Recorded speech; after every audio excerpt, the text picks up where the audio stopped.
Welcome, dear students. Today I am going to discuss a topic from the examination point of view. This is an important topic, that is a logistic curve method of population estimation. So we have already seen the various methods of population forecast and also the importance of forecasting the population. We know that whenever we plan a water supply scheme, we design the project in such a way so as to cater the needs of the community up to the end of the design period. So which may extend to say 2 or 4 decades. So whenever we plan, we do it for a couple of years from the time it is being implemented. That is called as a design period. Already we have discussed all that. Now coming to the logistic curve method. This logistic curve method is a method of estimating the population or forecasting the population by plotting the population versus time graph.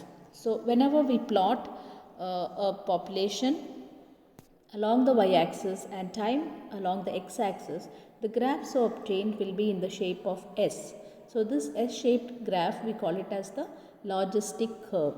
And also in this method, we usually adopt this method only when the conditions of the growth rate varies due to three factors, that is due to birth, due to death or due to migration. So there may be various factors that affects the growth rate of a city. So this logistic curve method is usually adopted whenever the growth rate varies only due to these reasons, that is the birth, death and the migration, and we don't consider any unusual changes, say in the event of war or a pandemic, etc. So those changes will not be considered here.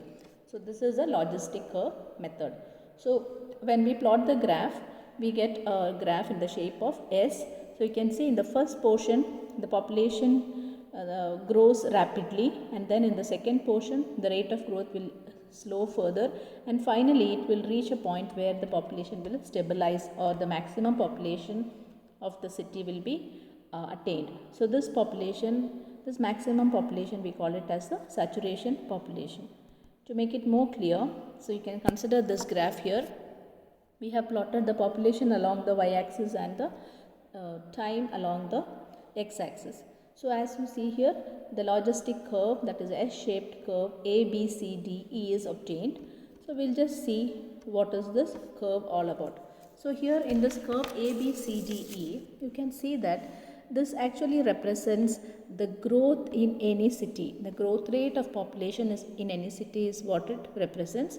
So initially we can see that in any city, initially what happens, the population will be lesser. So at point A you can see the population is lesser, but then once the city starts developing and when the natural resources are being utilized and development occurs, the population also will gradually increase.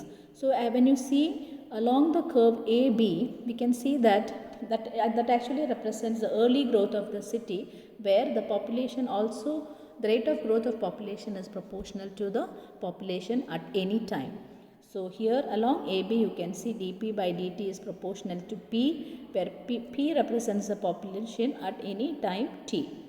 Now after that what happens is, further from B to D, you can see another curve BD here.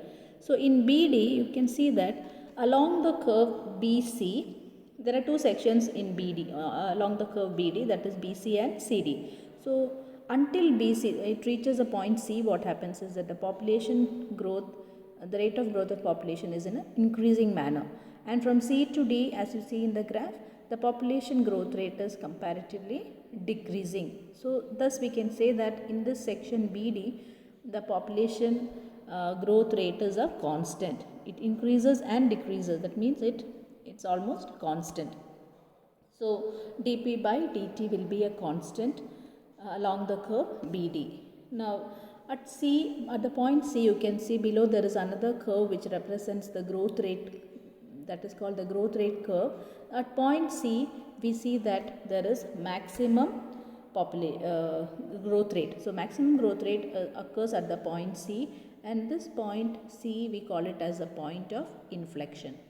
Now after that, beyond the point D, so we can say that from A to B to C, that there is maximum growth. Now considering the curve DE, so here you can see there is a decrement rate of population along the curve DE. And along this curve, we can say that the rate of growth of population, that is dp by dt, is proportional to ps minus p. That is, there is a decrement rate. So ps represents the saturation population, that is a maximum population, and p represents the population at any time. So along de, the growth rate dp by dt will be proportional to ps minus p. So this is what is about the logistic curve. So now coming to the analysis of the logistic curve. So Verlust has represented the logistic curve using the equation log to the base e ps minus p by p minus log to the base e ps minus p naught by p naught is equal to minus k ps dot t or into t. So here ps represents the saturation population and po represents the population, that is the initial population at the starting of development of the city, that is po, which represents the population at the beginning, and p represents the population at any time t from the origin a.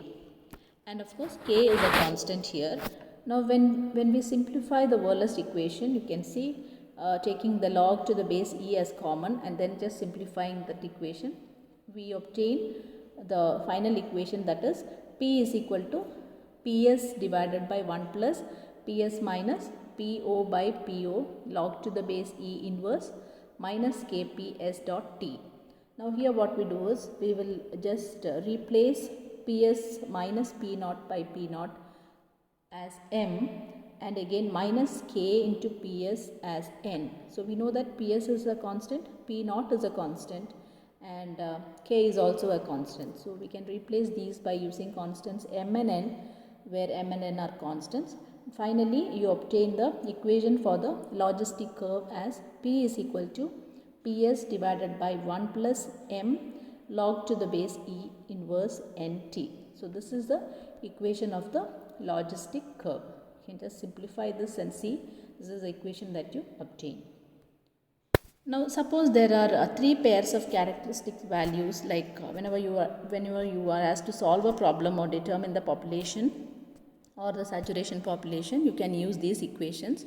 So suppose there are three pairs of characteristic values, say P0, P1 and P2, that is PO represents at time t, population at time t is equal to T naught, and P1 represents a population at time t is equal to T1, and P2 represents the population at time t is equal to T2, that is twice the time t.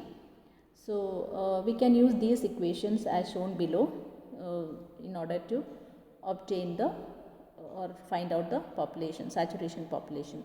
So as per this equation, the saturation population Ps is obtained by 2 into P naught P1 P2 minus P1 squared into P naught plus P2 divided by P naught P2 minus P1 squared, where m, we know that m also is, we know that the value of m is Ps. Earlier equation we have seen m is Ps minus P naught by P naught, and n is 1 by T1 log to the base e, as you see here in the expression. So the population P is equal to Ps by 1 plus e raised to a plus bt. You can express it in this form.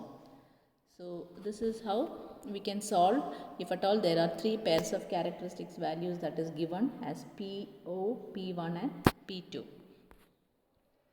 So again here PS, A and B again can be determined from these three successive census population and the equations. So when you do a problem, it will be more clear. So these expressions can be used for solving this. And here n is the time interval between successive census. So when we suppose suppose you take the population in one particular year, and what is the time duration after which you take the next census, that time interval is what we consider as n. And then again the values of PS, that is the saturation population, A and B that is obtained may be substituted in the equation so that we can obtain the population for any period t that is beyond the base year that is corresponding to PO. So you can consider an example here. So in 2 periods of each of 20 years, a city has grown from 30,000 to 1,70,000 and then to 3 lakhs. So determine the saturation population, equation of the logistic curve and the expected population after the next 20 years. So here the P naught, that is the initial population, is 30,000. Then after 20 years, you can see that P1 is 1,70,000 and T2, that is after 20 years more from P1. So from initially when we consider that T2 will be twice T. So 20 plus 20, that is 40 years. When you consider the initial, so P2 will be 3 lakhs. So after P naught, after 20 years the population will be 1,70,000 and then after 20 more years, that is total 40 years, you can see the population rises to 3 lakhs. So we know that expression of saturation population. So substituting the values for this in the equation, PS is equal to 2 P naught P1 P2 minus P1 squared into P naught plus P2 by P naught P2 minus P1 square. You can obtain what is a saturation population here, and then you can also use the equation of the logistic curve here. P is equal to PS by 1 plus M log to the base E inverse NT. Already we have discussed this. So here also substitute these values and thus we can obtain the value of N. So now the equation can be again substituted and we can obtain what is the population P here. So this is how, that is after we have, the question is we have to find out the equation expected population after the next 20 years. So first write down and find out what is the saturation population. After that obtain the equation of the logistic curve, and in order to find out the expected population after the next 20 years. So again that is beyond P2, after again next 20 means from the initial it takes 60 years, that means T will be 60. So here in this equation we will substitute for T as 60 and then substitute all other values and find out what is the population after 60 years. That is what you obtain here as 3,23,000. So please work out this problem, it will be more clear. Write down the equations and then study.